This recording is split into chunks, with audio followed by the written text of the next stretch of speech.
ప్రేక్షకులకు నమస్కారం. ADN news TV మనదర్శి మన local channel. ADN news TV ప్రేక్షకులకు నమస్కారం.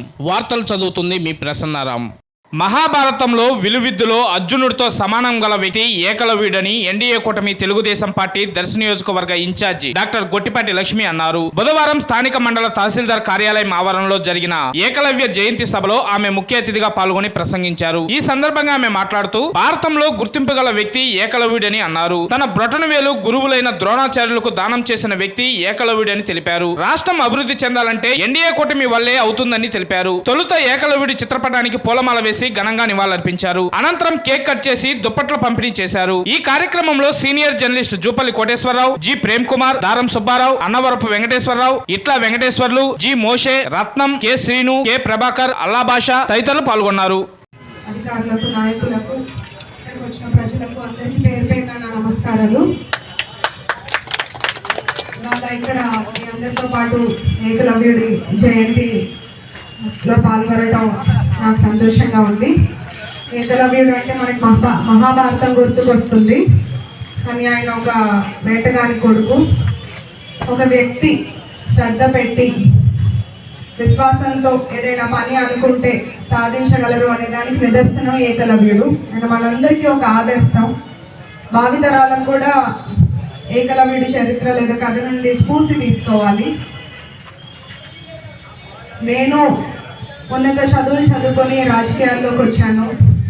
రాజకీయాల్లోకి అడుగు పెట్టేటప్పుడే అన్ని నిర్ణయించుకున్నాం. గెలుపోవటములతో సంబంధం లేకుండా ప్రజాసేవ చేయాలనుకొని వచ్చాము. నేను ప్రచారంలో చాలాసార్లు చెప్పాను, గెలిచినా ఓడినా నేను ఇక్కడే ఉంటాను అని. నారా చంద్రబాబు నాయుడు గారు ముఖ్యమంత్రి మరియు అలాగే డిప్యూటీ సీఎం పవన్ కళ్యాణ్ గారి సారథ్యంలో ఒక ప్రజా ప్రభుత్వం ఏర్పడింది. అన్ని వర్గాల వారికి న్యాయం జరుగుతుంది అంటే అది కూటమి ప్రభుత్వం వల్లే సాధ్యమవుతుంది. అలాగే మేము కూడా ప్రతి ఒక్కరితో ఒక కుటుంబ సభ్యుల్లాగా ఉంటూ మీరు ఎవరు ఏ సలహా ఇచ్చినా తీసుకుంటాము. అట్లాగే ఎవరి విజ్ఞప్తులు కూడా అన్ని ఆలోచించి మా వంతు కృషి చేసి మీకు ఎప్పుడు అందుబాటులో ఉంటాము.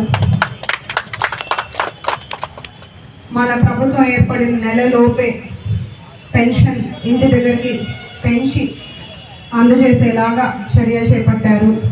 అట్లాగే ఉచిత ఇసుక పాలసీ తీసుకొచ్చారు. ల్యాండ్ టైటిలింగ్ యాక్ట్ రద్దు చేశారు. ఇంకా చంద్రబాబు నాయుడు గారు ఇచ్చిన హామీలను ఒక్కొక్కటిగా నెరవేరుస్తూ ఒక అభివృద్ధికి ఒక బ్రాండ్ అంబాసిడర్గా మన ప్రభుత్వం ముందుకెళ్తుంది.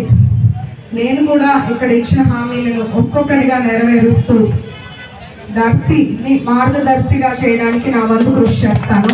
ఇక్కడికి వచ్చిన అందరికీ పేరు పేరున ధన్యవాదాలు. అంటే మీరు అడిగిన అంబేద్కర్ భవన్ కూడా నేను నా వంతు కృషి చేస్తాను తప్పకుండా. ఎందుకంటే ఈ ప్రభుత్వంలో అంబేద్కర్ ఆశయం కొనసాగించాలంటే ఇటువంటి ప్రభుత్వం